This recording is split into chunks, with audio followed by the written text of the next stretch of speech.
Bit of a quiet spell in the walk here. It's a lovely morning, but a couple of things. Well, first of all, I want to say thank you to everybody who's been following and supporting so far. When I look in the evenings and see just how many people have been looking at the work that Dave has done, it's absolutely fabulous. And thanks to Dave too for everything that he's doing in supporting this. But I thought I'd also just take a couple of minutes to talk a little bit more about Lariam.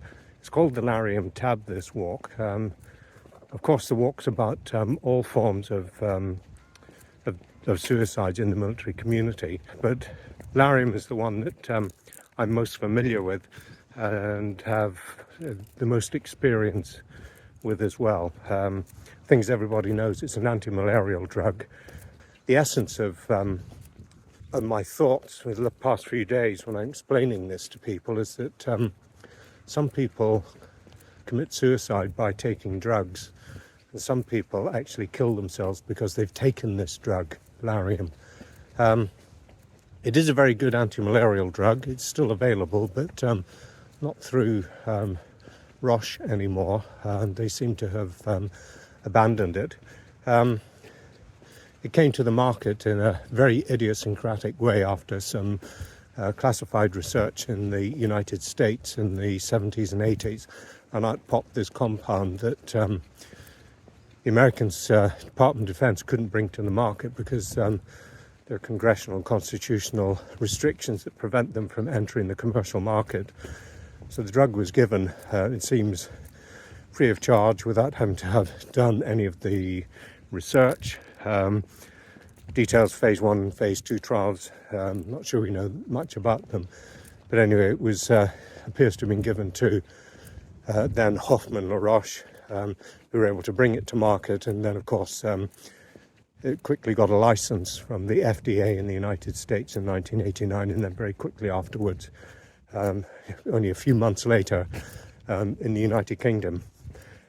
It's a very detailed story, and a lot of the problem with Lariam and other things like nuclear test veterans, other aspects of suicide, other drugs in the civilian arena like thalidomide, they all have a common theme in them as to how institutions respond to them. In the case of Lariam, you're looking at the Ministry of Defence, you're also looking at the Department of Health. Then there are other governmental bodies, such as the Ministry of Justice, that are involved. And I haven't got time to go into it all now, but all the detail, if you are actually interested in finding out exactly what happened, as far as we can determine. I wrote a book a couple of years ago, and it's very well researched, I think. I was not just as a soldier, but also as an academic. And I chased through the whole of the problems of the drug, how it was researched in the first place, how it came to market, and then the failures afterwards. And these were particularly so in the case of Cameron Quinn's suicide and how his wife, Jane, was treated. She ultimately, 18 months later, decided that she'd go and start a new life in Australia. So maybe have a look at the book. It doesn't cost a lot. It's only about £9 something. It's easily available through Amazon, I think, and Waterstones. You can order it as well, and it gives you the complete story. And I've referenced everything. There's a full bibliography, and no one's challenged anything that I have said, either regarding the science, the politics, or the legal aspects of what I've laid out. So, yeah, maybe have a look at it. As always, you have to give these little cautions. Some of it is very raw reading, especially chapter 4, which is extraordinarily moving, especially the piece written by Jane Quinn.